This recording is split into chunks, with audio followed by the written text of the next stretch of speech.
And often we have a bag of shoulds.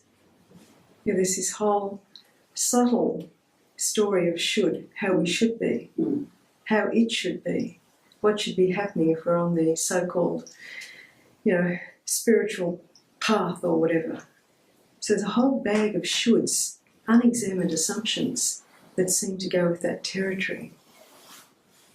And again, forgiveness, letting go of the shoulds.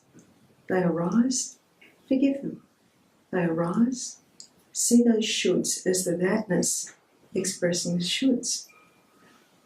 And the habit of judging everything subtly as either positive or negative, and then trying to navigate between the so-called positive and the so-called negative, again, is a real trap.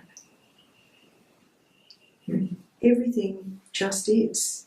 It's a beautiful story, traditional story, that you hear from time to time in different places. It's a Chinese story, and you'll probably know it, the old white horse story. Anyway, this is just one version of it. Once, many years ago in ancient China, there was an old man who had a beautiful white horse.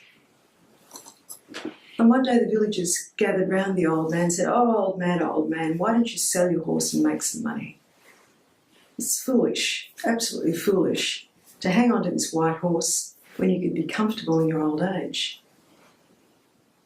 And the old man looked at them and said, "It's neither foolish nor not foolish.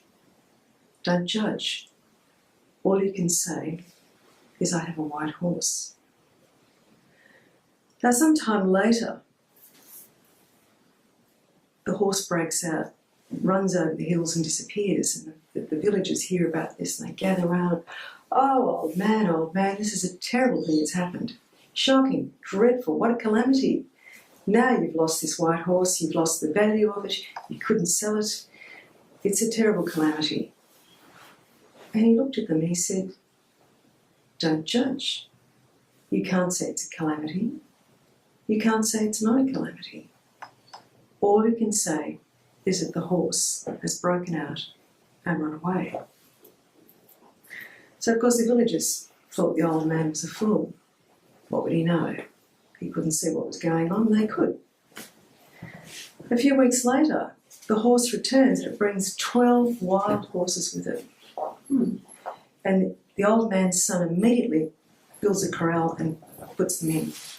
And the villagers, of course, hear about this. It's a small village. They gather around and, "Oh, old man, this is marvellous. What a boon, what a blessing. This is fantastic. You've got 12 wild horses, you can break them in, you can sell them, and you've got your horse back. This is excellent fortune. Wonderful." And the old man said, "Please, don't you people realise? Don't judge. You can't say it's fortunate.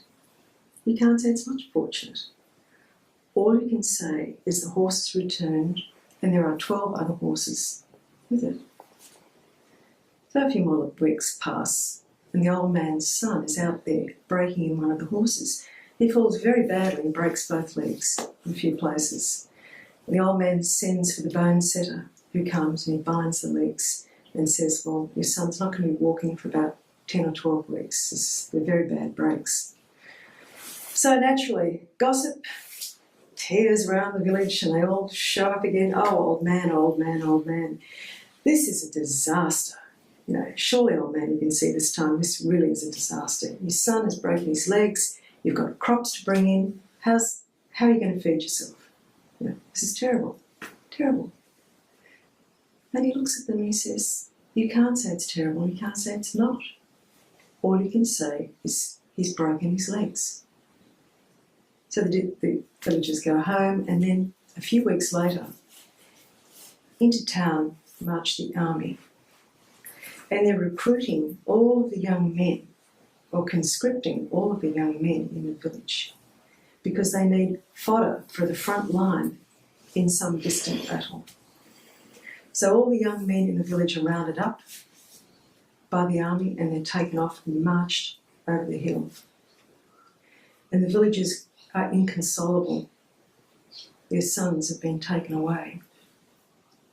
They finally go to the old man's place and they say, "Oh, old man, you were right, we were wrong. You were correct, we were wrong. You're fortunate, it is fortunate, and we're not fortunate."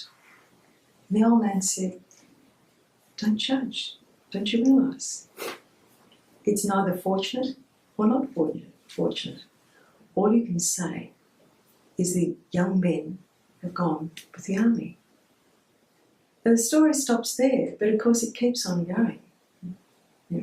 And that's how it is with our lives. Easy to see in that situation, in that story from ancient China, but that's how it is in our lives. We deem something as something we want and something we don't want, or positive and negative. We identify with the things that are positive. When the things that are positive start to melt and change, as they will, we go into a decline. The things that are negative, we identify with those as something we want away from us, and all the energy is put into suppressing that or putting it away. So without judgment, without deciding something is positive or negative, it simply is as it is. Yeah.